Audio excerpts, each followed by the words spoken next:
بسم اللہ الرحمن الرحیم اہدنا الصراط المستقیم صدق اللہ العظیم۔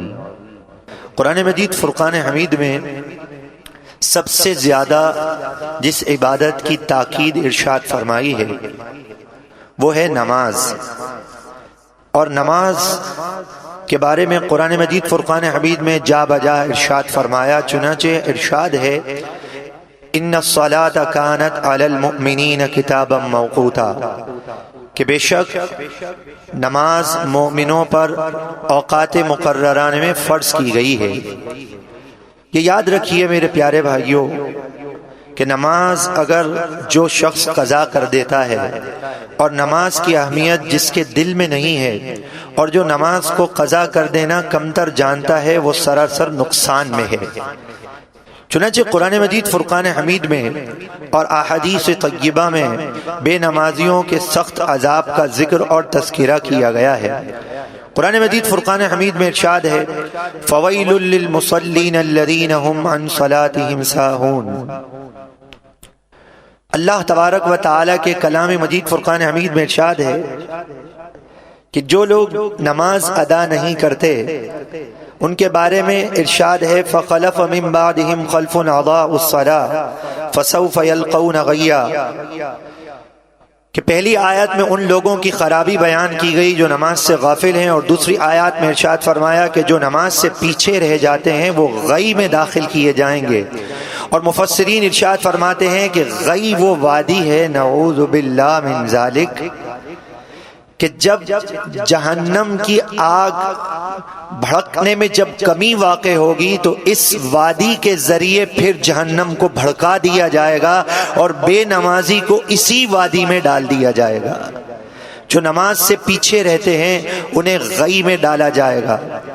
اور قرآن مجید فرقان حمید میں ارشاد ہے فی جنات یتساءلون عن المجرمین، کہ جو جنت میں جائیں گے، جو جنتی ہوں گے، وہ سوال کریں گے عن المجرمین، مجرموں سے، ما سلککم فی سقر، کہ تمہیں دوزخ میں کس نے ڈالا؟ تو وہ یہ کہیں گے قالوا لم نک من المصلین، کہ ہم نماز نہیں پڑھتے تھے۔ قرآن مجید فرقان حمید کی محبت میں اگر یہاں جمع ہیں کہ اللہ کے کلام کا ختم ہوا ہے، آج دعائیں مقبول ہوں گی، تو یہ یاد رکھیے کہ قرآن مجید فرقان حمید سے نور، ہدایت، فیض، روشنی، چراغ منزل پانے کے لیے یہ انتہائی ضروری ہے کہ قرآن مجید فرقان حمید کے ذرّی اصولوں کے مطابق اپنی زندگی کو ہم سنوار لیں، کہ اللہ کا کلام جھنجھوڑ کر فرما رہا ہے کہ جہنمی یہ جواب دیں گے کہ ہم جہنم میں اس لیے گئے کہ ہم نماز نہیں پڑھتے تھے۔ حدیث پاک میں آیا کہ ایک سانپ ہے اشجاع الاقراع، یہ گنجا سانپ ہے، اور اس کے بارے میں حدیث میں ارشاد ہے کہ یہ بے نمازی کو ڈھسے گا، جب یہ ڈنک مارے گا تو حدیث میں ارشاد فرمایا کہ بے نمازی زمین کے 70 گز اندر چلا جائے گا، اور وہ سانپ کہے گا کہ میں اللہ کی طرف سے تجھ پر مقرر ہوں، اللہ کی طرف سے تجھ پر مقرر ہوں۔ اور اگر کسی نے فجر کی نماز نعوذ باللہ قضا کر دی تو وہ سانپ یہ کہے گا کہ میں اللہ کے حکم سے عشاء کے وقت سے لے کر فجر تک تجھے ڈستا رہوں گا، اور حدیث میں ارشاد فرمایا کہ بے نمازی کو یہ ڈستا رہے گا اور مستقل اس پر یہ عذاب ہوتا رہے گا۔ میرے پیارے بھائیوں، خدا کے لیے ہمیں غور کرنا ہوگا اس مختصر سی محفل کے اندر، اور مختصر سے مختصر بیان میں اپنی گردنوں کو جھکا کر ذرا اپنی زندگی پہ غور کرتے ہوئے کہ کہیں ہم خدا نہ خواستہ ایسے تو نہیں ہیں کہ ہماری فجر کی نماز قضا ہو جاتی ہو۔ یاد رکھیے حدیث پاک میں ارشاد ہے کہ بے نمازی جب مرے گا تو اسے اس قدر پیاس لگے گی کہ اگر 7 سمندروں کے پانی اسے پیش کر دیے جائیں تو اس کی پیاس نہیں بجھے بجھے گی۔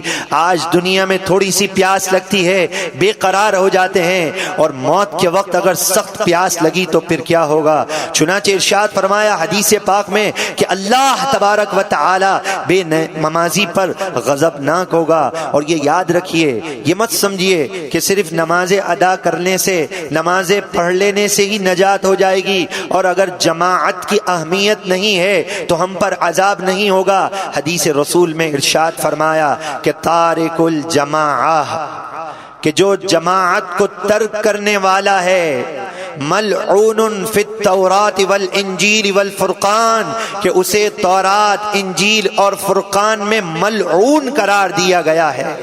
اور حدیث میں ارشاد فرمایا کہ بے نمازی جب جس زمین پر چلتا ہے، یمشی الی الارض لعنتہ، تو زمین اللہ کی اس پر لعنت کرتی ہے۔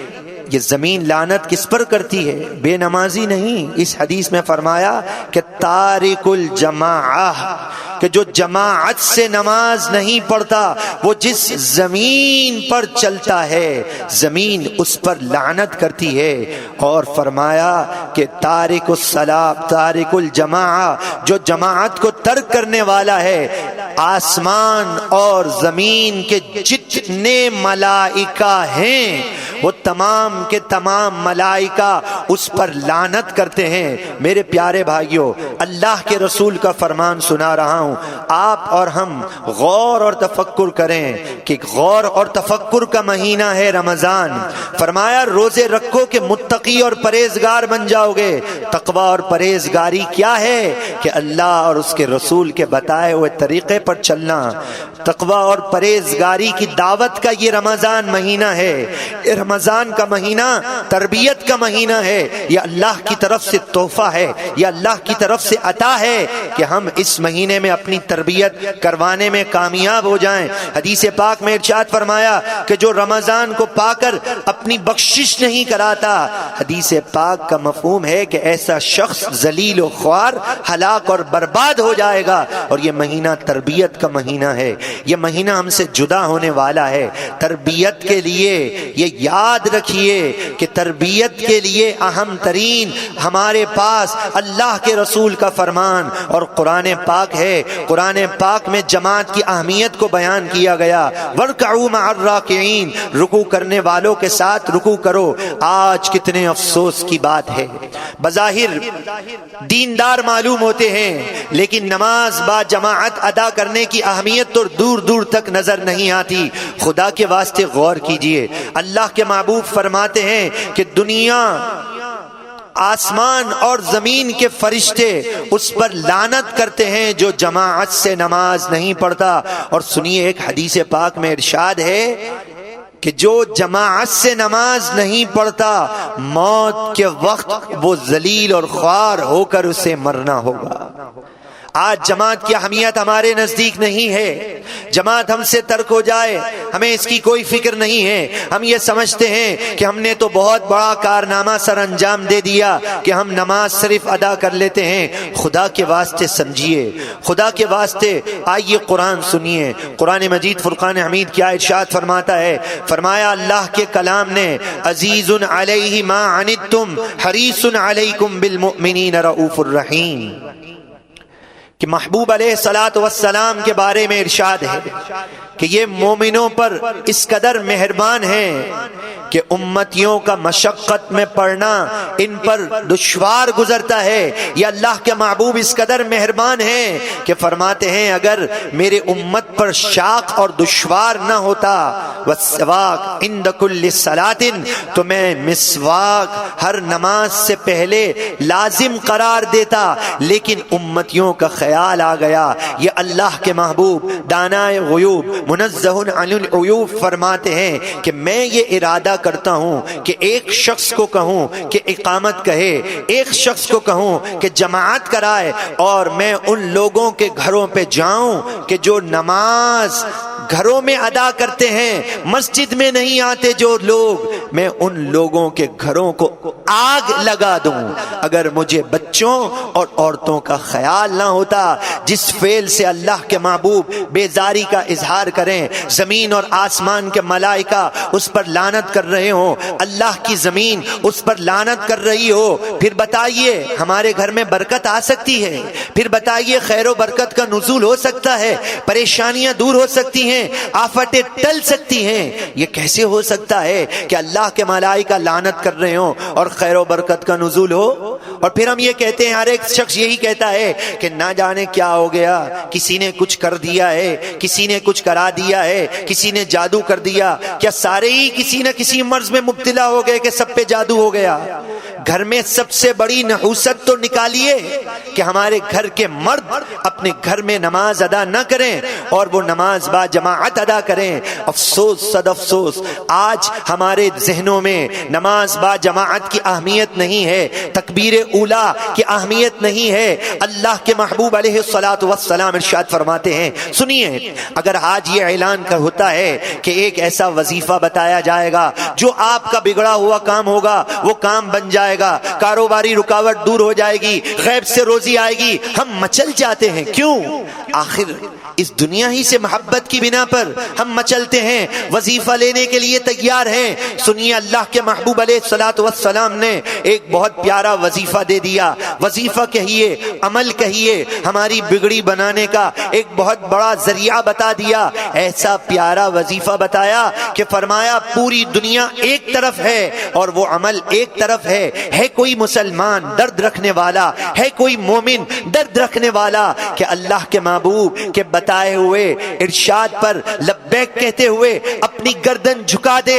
اللہ کے محبوب سچوں کے سردار ہیں، آپ کا فرمان سچا ہے۔ آپ نے ایک وظیفہ دیا، کیا ہم اس وظیفے کو لبیک کہتے ہوئے اسے دل میں سمانے کے لیے تیار ہیں؟ اللہ کے محبوب نے وہ وظیفہ دیا، فرمایا وہ خیر من الدنیا وما فیہا، جو دنیا اور جو کچھ اس میں ہے اس سے بڑھ کر ہے یہ وظیفہ۔ کون سا ایسا وظیفہ ہے، کون سا ایسا عمل ہے؟ اے میرے پیارے بھائیوں، آئیے اس وظیفے کو سننے سے پہلے اپنے سر کو جھکا کر اس نیت کے ساتھ، ارادے کے ساتھ کہ اللہ کے محبوب سے بڑھ کر میرا کوئی خیر خواہ نہیں ہے، جو امت کے غم میں آنسوؤں کو بہاتے ہیں، وہ فرما رہے ہیں اتنا پیارا عمل ہے، تو سنیے وہ کون سا ایسا عمل ہے۔ چنانچہ اللہ کے محبوب علیہ الصلوۃ والسلام نے ارشاد فرمایا کہ تکبیرۃ الاولی خیر من الدنیا وما فیہا، کہ تکبیر اولا دنیا ما فیہا سے بہتر ہے۔ یعنی تکبیر اولا کا ثواب پہلی رکعت ملنے تک مل جائے گا۔ اگر جسے جماعت کی پہلی رکعت مل گئی تو اسے تکبیر اولا کا ثواب مل جائے گا۔ آج ہم کس قدر تکبیر اولا کا خیال رکھتے ہیں؟ اللہ کے محبوب تو فرماتے ہیں کہ یہ خیر من الدنیا وما فیہا ہے، لیکن افسوس تکبیر اولا اگر ہم سے رخصت ہو جائے ہمیں اس کا احساس نہیں ہوتا۔ خدا کے لیے، خدا کے لیے، خدا کے لیے اصل برکت کا ذریعہ تو یہ ہے کہ صبح نور کا وقت ہو، مسلمان اپنے گھر سے اٹھے، اللہ کے دربار کی طرف اس کے قدم بڑھ رہے ہوں، یہ نور کے وقت میں اللہ کے دربار میں پہنچے تو اس کے گھر میں بھی نورانیت آئے گی، اس کے دل میں بھی نورانیت آئے گی، اس کے قلب کو بھی سکون ملے گا، اس کی روزی میں بھی برکت ہوگی، اسے اللہ کی طرف سے اطمینان، چین، سکون، امن مل جائے گا۔ لیکن اگر ایسا نہ ہو اور اللہ کے فرشتے لعنت کر رہے ہوں تو خیر و برکت کہاں آ سکتی ہے؟ میرے پیارے بھائیوں، اگر آج اس مبارک محفل میں ختم قرآن کے موقع پر اگر قرآن کی الفت سے جمع ہوئے ہیں، اگر قرآن کی محبت میں جمع ہوئے ہیں تو قرآن کی الفت اور محبت دعوت عمل پیش کرتی ہے۔ اسلام یاد رکھیے یہ دعوت عمل پیش کرتا ہے، بڑے بڑے فلسفر کی اور بڑے بڑے فلسفوں کی ضرورت نہیں ہے۔ آج کل تو ویسے ہی میڈیا نے یہود اور نصارہ کے طریقے پر عمل کرتے ہوئے مسلمانوں کا جوش ایمانی ختم ہو رہا ہے، اور میڈیا کے ذریعے ویسے ہی مسلمانوں کو بے عمل کیا جا رہا ہے۔ نعوذ باللہ۔ کیا ہوتا ہے اس میں یہ ہوتا ہے کہ دین کی باتیں اور کہا جاتا ہے تصوف کی بات ہوگی اور تالیاں بج رہی ہوتی ہیں، کہتے ہیں قرآن بیان کرتے ہیں، انگلش میں قرآن بیان کرتے ہیں. اور کیا ہوتا ہے, ہندوازم کو بیان کرتے ہیں, مسلمانوں کا فرق بیان کرتے ہیں, بےہودہ قسم کی عورتوں کو دکھاتے ہیں ساتھ, اور سب مل کر تالیاں بجا رہے ہوتے ہیں, جسے قرآن نے منع کیا ہے. خدا کی قسم, قرآن کا نور, قرآن کا فیض یہ اسے نصیب ہوتا ہے جو عمل کرنے والا ہو, اور تعظیم مصطفیٰ اگر دل میں ہو تو قرآن کا نور ہوتا ہے. انگلش بول کے متاثر کرنے سے یہ ضروری نہیں کہ قرآن کا نور مل جائے. قرآن کا نور بڑی بڑی لمبی تقریروں پر منحصر نہیں ہے, قرآن کا نور منحصر ہے تو یاد رکھیے تقویٰ اور پرہیزگاری پر منحصر ہے. اگر تقویٰ ہے, پرہیزگاری ہے تو قرآن کا نور ملے گا. اور تقویٰ اور پرہیزگاری کی جڑ, بنیاد نماز با جماعت ادا کرنے سے ہے. اس کے بعد کی منزلیں ہیں, نوافل ادا کرنا ہے, حرام سے بچنا ہے. اور نماز تو ایسی چیز ہے, اگر نماز کی اہمیت جان لی تو خود بخود تقویٰ اور پرہیزگاری پیدا ہو جائے گی. تقویٰ اور پرہیزگاری کیا ہے؟ اپنے آپ کو برائی سے بچانا ہے, اپنے آپ کو برائی سے دور کرنا ہے. آئیے اللہ کا کلام کیا ارشاد فرماتا ہے. فرمایا ان الصلاۃ تنہا عن الفحشاء والمنکر, کہ بے شک نماز بے حیائی اور برائی سے روکتی ہے. اگر نماز صحیح ہو جائے گی تو بے حیائی اور برائی سے رک جائیں گے, پھر ہمیں قلبی سکون, دل منور, روشن اور منور ہو جائے گا. یہ یاد رکھیے, ضرورت اس بات کی ہے, ضرورت اس بات کی ہے کہ ہمارے دل میں نور قرآن آ جائے. اور نور قرآن کے لیے قرآن میں سب سے زیادہ نماز کی اہمیت کو بیان کیا گیا ہے. بس اب وقت اجازت نہیں دیتا, صرف 5 سے 7 منٹ میں اپنی گفتگو میں ختم کرتا ہوں کہ میرے پیارے بھائیوں اسے یاد رکھیے, یہ یاد رکھیے, یہ یاد رکھیے کہ اگر آج تک ہمارے اندر یہ بیماری, یہ عیب, یہ جرم کہ ہم نماز با جماعت ادا نہیں کرتے, تو آج ہی اللہ کی بارگاہ میں گڑ گڑائیے, آج ہی گڑ گڑائیے, آج ہی گڑ گڑائیے. اور اگر خدا نہ خواستہ ایک نماز بھی ترک کرتے تھے تو خدا کے لیے آج ہی توبہ کرنی ہوگی. نماز با جماعت کا عزم کر لیجئے. دیکھیے تو صحیح نماز با جماعت سے کیا کچھ نصیب ہوتا ہے اور کیا کیا رونقیں ملتی ہیں. نماز با جماعت ادا کرنے کا پختہ ارادہ کر لیجئے. وہ خوش نصیب مائیں, وہ خوش نصیب بہنیں اور وہ خوش نصیب خواتین اگر یہ چاہتی ہیں کہ ہماری اولاد نیک بن جائے, ہماری اولاد متقی اور پرہیزگار بن جائے, تو گھر کا ماحول درست کرنے کے لیے گھر کے مردوں کو آپ بھی معاون بن جائیے. کہ حضرت عمر رضی اللہ تعالی عنہ نے ارشاد فرمایا کہ نیک بیوی امور دنیا سے نہیں امور آخرت سے ہے. آپ معاون بن جائیے.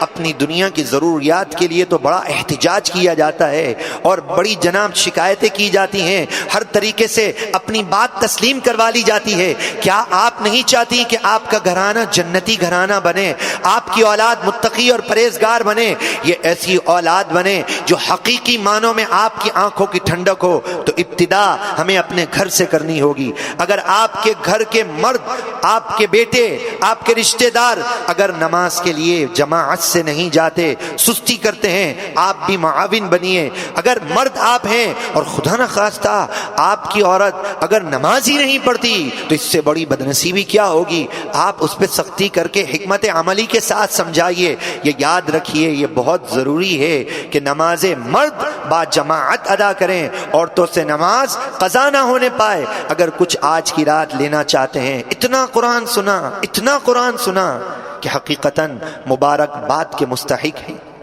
حقیقتاً مبارکباد کے مستحق ہیں کہ الحمدللہ رمضان سے پہلے آپ نے اشتہار میں دیکھا کیا لکھا تھا کہ ماہ رمضان کے قدردان متوجہ ہوں.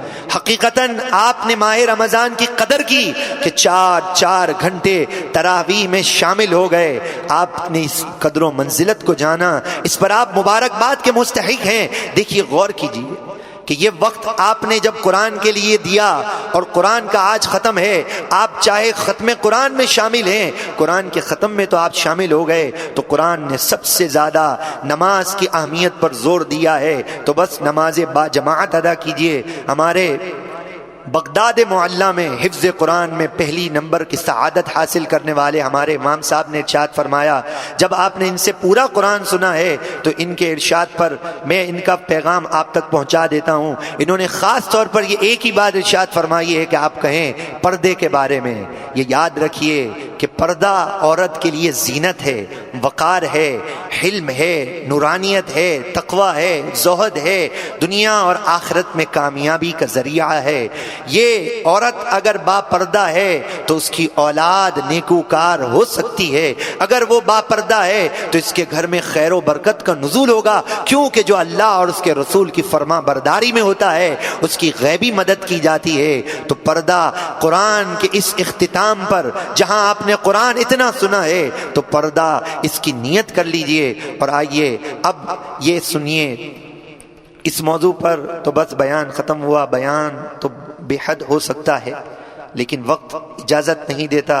اللہ تبارک و تعالی اپنے محبوب علیہ الصلاۃ والسلام کے صدقے سے، اپنے محبوب کے صدقے سے، ہم ماں بہنیں جو یہاں ہماری مائیں بہنیں جمع ہیں، انہیں پردے کی اور ہم سب کو تقوی کی، اور ہم سب کو خصوصاً مردوں کو باجماعت نمازیں اور عورتوں کو نماز ادا کرنے کی ہمیشہ کے لیے 5 وقت توفیق عطا فرمائے۔ وما علینا الا البلاغ المبین۔